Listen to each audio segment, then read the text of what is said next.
আচ্ছা, আজকে হচ্ছে এপ্রিল 30 এপ্রিল মাসের শেষ দিন, রবিবার। আর আজকে আমরা জড়ো হয়েছি সল্ট লেকে একটা বিশেষ কারণে। এটা দেখলে বোঝা যাচ্ছে এটা আমাদের কলকাতার টু স্ট্রোকার্স একটা গ্রুপ ফর্ম হয়েছে, যাতে সেই পুরনো দিনগুলোকে আমরা একটু ফিরিয়ে আনার চেষ্টা করছি।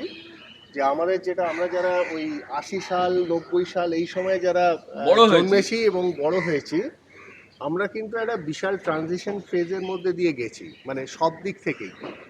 মানে টেকনোলজির থেকে বলতে গেলে সব কিছুই এই সময়টুকুতে যে চেঞ্জ হয়েছে, মানে আজকে আমরা এখন 2023-এ দাঁড়িয়ে আছি। এই বছর 40-এর মধ্যে যা চেঞ্জ হয়ে গেছে, দুনিয়া পুরো আপসাইড ডাউন হয়ে গেছে। Huge transformation. আমি ছোটবেলায় দেখেছি সেই হাতে ঘোরানো টেলিফোন, ইভেন কিছু কলকাতার বাইরে দেখেছি যেখানে ফোন তুলে অপারেটরকে বলতে হতো, তারপরে কানেক্ট করতো। সেখান থেকে দাঁড়িয়ে আজকে আমাদের অবস্থা হয়েছে আমরা স্মার্টফোনে কি না কি করে ফেলছি। তো টেকনোলজি বিরাট চেঞ্জ হয়ে গেছে। আর তার সঙ্গে সঙ্গে যেটা হয়েছে, অবভিয়াসলি অটোমোবাইল সেক্টরেও প্রচুর চেঞ্জ এসেছে। তো সেক্ষেত্রে মানে আমরা যে জিনিস মানে চালিয়ে বড় হয়েছি, যদি মোটরসাইকেলের কথাই বলি, আর আজকে যে মোটরসাইকেল চালাচ্ছি তাতে একটা আকাশ পাতাল তফাৎ হয়ে গেছে। মানে আমরা যে সময় জন্মেছি, আমার মনে আছে ছোটবেলায় সেই সময় ছিল রাজদূত আর বুলেট আর জওয়া বা ইএসডি, এই তিনটে জমানা। তারপরে যখন আমাদের ফার্স্ট মানে ইউথ যেটা বললাম, সেই সময়টা সেটা বোধহয় 80s-এ, সেই সময় মিড 80s, হ্যাঁ, প্রথম জাপানিজ কোলাবোরেশনে 100cc সব লঞ্চ হতে শুরু করলো। মানে every company wanted to hit a century in terms of cubic capacity. তো সেই সময় আমার মনে আছে বোধহয় প্রথম এসেছিল সুজুকি RX100, হ্যাঁ, তখন লঞ্চ হয়েছিল টু স্ট্রোক। এগুলো সমস্ত হচ্ছে টু স্ট্রোক বাইক, যেগুলো আজকাল আর দেখা যায় না। তো সুজুকির পরে লঞ্চ হলো হিরো হন্ডা, যাদের হচ্ছে সেই মাইলেজই সর্বস্ব, CD100, fill it, shut it, forget it. আর ব্যাক টু ব্যাক আমার মনে আছে এটা বোধহয় 85-এর নভেম্বরে প্রথম এসকর্ট ইয়ামাহা লঞ্চ করেছিল RX100, যেটা সেই সময় একটা পারফরমেন্স বাইক হিসেবে আমরা প্রথম দেখলাম যে সেই সময়ের পারফরমেন্স বাইক কি হতে পারে। যদিও তার আগে RD350 ছিল, একটা টু স্ট্রোক টুইন সিলিন্ডার একটা বাইক ছিল, এসকর্ট ইয়ামাহা বার করতো, কিন্তু সেটা হাই এন্ড বাইক, সবাই অ্যাফোর্ড করতে পারতো না। তো অ্যাফোর্ডেবল পারফরমেন্স যদি আমরা বলি, তখন আমরা এই RX100ই আমরা দেখেছি। এবং তারপরে এসেছিল বাজাজ কাওয়াসাকি আর এইসব এসেছিল। কিন্তু RX100 ইটসেলফ একটা লেজেন্ডারি মোটরসাইকেল। সেই হিউজ হিট যে কোনো সময়, মানে আমাদের বসে যারা তখন যারা সেই সময় যারা ইয়াং এজ, তারা প্রত্যেকে কিন্তু ওই RX100 থাকা একটা মানে বেশ কি বলবো, একটা গর্বের বিষয় একদম। তো সেক্ষেত্রে মানে হিরো হন্ডা যদি মাইলেজের দিক থেকে একটা রেকর্ড সেট করে থাকে, তখন RX100 মানে সেই একটা অ্যাড হতো, ইয়ামাহা স্টেজ অ্যাহেড, ওর মনে আছে ছোটবেলায় টিভিতে অ্যাড হতো। তো পারফরমেন্স দিক থেকে এটা কিন্তু একটা মাইলস্টোন সেট করেছে। তো যাই হোক, কালের নিয়মে একসময় টু স্ট্রোক ব্যান হয়ে গেল, প্রচুর পরিবর্তন হয়ে গেল, সব কিছু হয়ে গেল, কিন্তু RX100 এখনও লোকের মনে কিন্তু একটা আলাদা জায়গা আছে। তো এখনও মানে পুরনো RX100 কিন্তু প্রিমিয়ামে বিক্রি হয় এবং এটা কালেক্টার আইটেম। তো সেই ক্ষেত্রে আমাদের এখানে কোথায় ছোটকা, কোথায় এই যে ছোটকা রয়েছে, ছোটকার হচ্ছে এই যে গ্যারেজটা BD490-তে সল্ট লেকে, এখানে বহু পুরনো সব। এবং আমার ছোটোবেলা থেকে আমরা যখন প্রথম বাইক কিনি, তখন থেকেই আমরা এটা নিয়ে এখানে আসছি, আমরা বাইক মেনটেনেন্স, রিপেয়ার সব কিছু। আর সেই ছোটকা সেই সময় থেকেই আমাদের দেখছে। ছোটকা সেই সময় Yamaha-certified মেকানিক ছিল।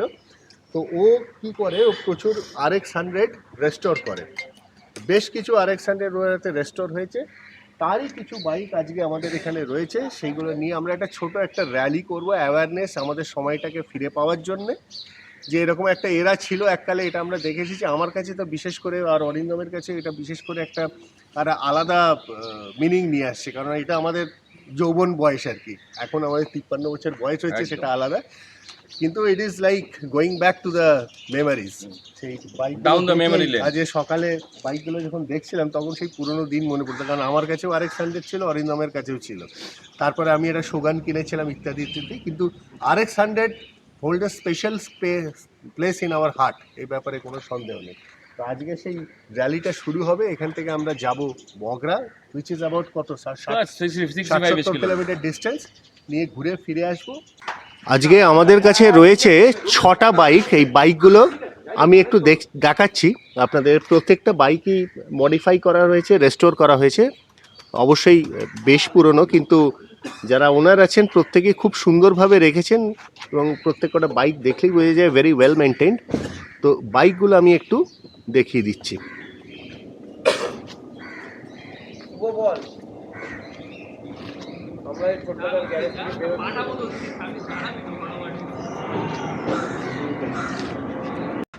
এই হলো গিয়ে বাইকগুলোর ইনস্ট্রুমেন্ট কনসোল।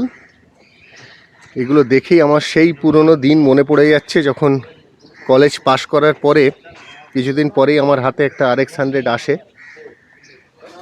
আর এটা, এই যে ইনস্ট্রুমেন্ট কনসোল, এটা কিছুদিন পরে লঞ্চ হয়েছিল। এখানে প্রথম ছিল ট্যাকোমিটার, আর ফার্স্ট জেনারেশন বাইকগুলো এরকম ছিল। এটা একদম অথেন্টিক যেরকম সেই সময় মিটার কনসোল ছিল সেটাই রাখা আছে। ট্যাকোমিটার তখন প্রায় কোনো বাইকেই দেখা যেত না। এটাও প্রায় স্টক রাখা হয়েছে, শুধু এখানে একটা ডিস্ক ব্রেক লাগানো হয়েছে, যেটা সেই সময় থাকতো না। সেই সময় এরকম ড্রাম ব্রেকই থাকতো। ডিস্ক তখন মানে আমরা স্বপ্নেও চিন্তা করতে পারতাম না যে বাইকে একটা ডিস্ক ব্রেক থাকবে, এখন যেটা ভেরি কমন। তো এই হচ্ছে ব্যাপার। তো এইবার আমরা স্টার্ট দেবো, নিয়ে যাত্রা শুরু হবে টু মগরা।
আমরা এখন দিল্লি রোডে এসেছি, মগরার কাছাকাছি। আমার পেছনে এইদিকে গেলে মগরা, আর এখানে আমি দেখাচ্ছি, এইখানে আমরা দাঁড়িয়েছি এই চায়ের দোকানে। একটা ছোট্ট চা ব্রেক, এটা ব্রেকফাস্ট ব্রেক নয় যদিও।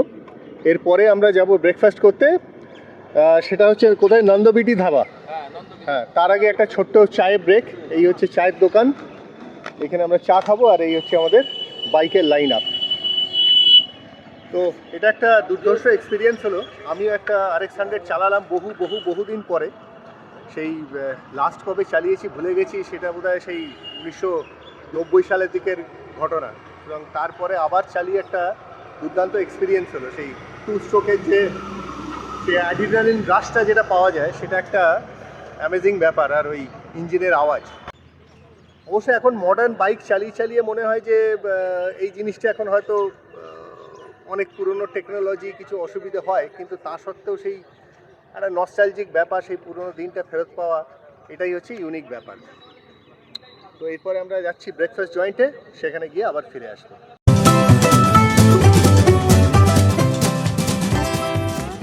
আমরা এসে গেছি ব্রেকফাস্টের জায়গায়, আর এইখানে রয়েছে সমস্ত পার্কিং। আমরা এবারে গাছের ছায়া পেয়েছি, নইলে রোদে থাকছো। আগের বার যেখানে চা খেতে দাঁড়িয়েছিলাম সেখানে রোদে ছিল। এখানে ছায়া পেয়েছি, সবকটা লাইন আপ আরেকবার আমি দেখিয়ে দিচ্ছি।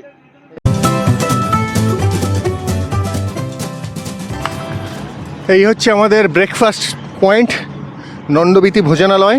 এখানে বেশ কিছুদিন আগে আমরা এটা যখন ড্রাইভে এসেছিলাম তখন এসেছিলাম। খাবার দাবার মোটামুটি ভালো, গিয়ে দেখা যাক। এই যে এসে গেছে আমাদের আলু পরোটা। এই আলু পরোটাটা খারাপ নয়, আর তার সঙ্গে এই যে দই রয়েছে, একদম সুন্দর টক দই, আর এই হচ্ছে আলু পরোটা। আমাদের খাওয়া শুরু। তো এটা কিন্তু দিব্যি খেতে। হ্যাঁ, এরকম RX100 এর বোধহয় কলকাতায় এরকম আগে হয়েছে আমার ধারণা নেই। হ্যাঁ, হ্যাঁ একটা হয়েছে না? আমরা একটা গ্রুপের মেম্বার, আমি হ্যাঁ, ওটাও বেঙ্গল টু স্ট্রোকার্স। বেঙ্গল টু স্ট্রোকার্স বলে আছে। আচ্ছা, গুড। তো আজকে কিরম লাগলো রাইডটা? All good, great. তো সবার দুর্দান্ত পছন্দ হয়েছে, সবাই খুব এনজয় করেছে। এবারে রাইড মোটামুটি এখানেই শেষ। এরপরে আমরা যে যার বাড়ির দিকে ফিরবো। দুর্দান্ত একটা সময় গেল, সকালবেলাটা একটা অসাধারণ কাটলো। বহুদিন পরে আমি RX100 চালালাম, সেটা আমার কাছে একটা দারুণ প্লেজারেবল জিনিস। বহুদিন পরেই ফিলিংসটা আবার এলো। খাওয়ার পরে ফিরে আসছি লাস্ট অ্যাসেম্বলি নিয়ে।